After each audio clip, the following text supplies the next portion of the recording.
Roy McDaniel, legendary Bronx player. You from the Bronx, right? Yep. What part of the Bronx you from? Northeast Bronx, by Co-op City, right across. It's called the Valley. Okay. Well, I didn't even know that we had a valley in New York City. Really? yeah. Okay. Yeah, well, Citywide was up there at one time. A lot of residential area, but I played. That's where I began playing, but I ended up playing all over the place. So, but most of the stuff was developed in the Bronx and moved into the other boroughs. Okay. Let's talk about that legendary Citywide shirt, man. When you got that Citywide shirt, you felt like you made it, right? Well, back then it was, you get certain shirts. That was a major accomplishment. I went to 5-star camp all the time, so it was a trading piece, and Citywide was a big thing back then. So having a shirt like that, even playing in a tournament and doing well in a tournament, because it was one of the most established tournaments, so it meant a lot. It meant a lot. Yes, it did. What does tonight mean to you? Well, I look at some of these guys. A lot of these guys, I took a lot from them, watching them, and put it into my game. So to see them get honored is just overdue. You know what I mean? So I thought I was a pretty good ball player, but like I said, I watched these guys and developed my game through them, sitting at the Rucker from 1 o'clock to 6 o'clock, watching every game without moving. Thinking about it now, I really was dedicated to getting better, and looking at these guys go in, it's deserving, because like I said, a lot of stuff I started to do came from these guys, just observing what they do, watching them, going back home, trying to implement in my game what they did. So, it carried me a long way. So to see these guys again, it's a great thing. It's a great thing.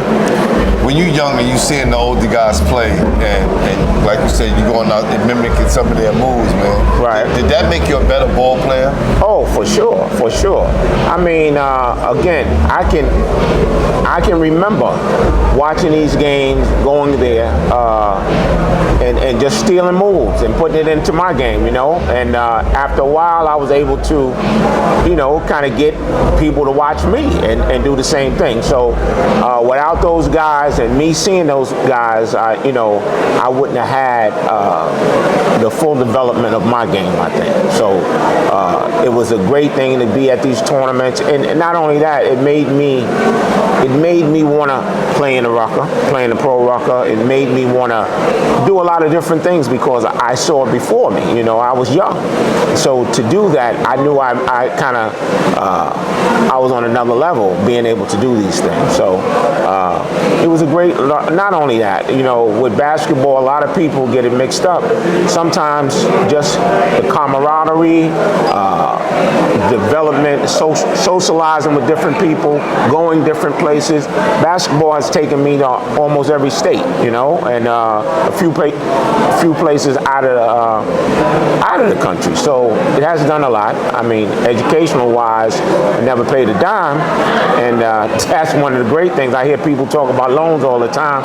I was on a full scholarship the whole time, so I never paid a dime. But like I said, and not only that, it made the time go faster, going to college and doing things. So it was a great experience for me, and it's still to this day, I still seeing some of these guys and hearing this stuff go on. It's just a great feeling, It's a great feeling. Where did you play high school and college? I played at Evander Childs. And then I had a real crazy college career, because I went to the University of Buffalo. I played there. I was Western New York Freshman of the Year there. Then they dropped the program from Division I to Division III. So I ended up transferring out. I went to Portland State University. Did well there. They dropped their program.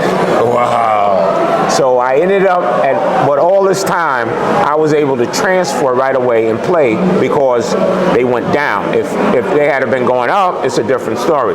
So they went down, so I was able to go to a Division I and play right away. So I ended up my career at the United States International University. Yes. That was in San Diego, and I did well. I just think that I didn't spend enough time in one particular school to really make an impact, but I did pretty well there. I did pretty well. Matter of fact, when I was at Portland, I think Julius, one of the guys from the Bronx, he was at Oregon State at the time. So, like I said, I didn't stay long enough to really, get the real feel of Portland, but it was a great town. I mean, it wasn't no doing of. One thing I'm proud of, although you see that I went to 3 schools, I graduated on time. That's right. So, that was something I was very proud of. And, when I tell people that, oh, you've been all, yeah, but I graduated on time because I was doing my work, So, again, basketball was just a vehicle for me to do a lot of different things. And I think I got that accomplished, Well, I appreciate you stopping by, man. No problem. Up with you, man. No problem, brother. All right. Appreciate you. All right. Congratulations for everything you do. Thank you, brother. Basketball. All right. All right.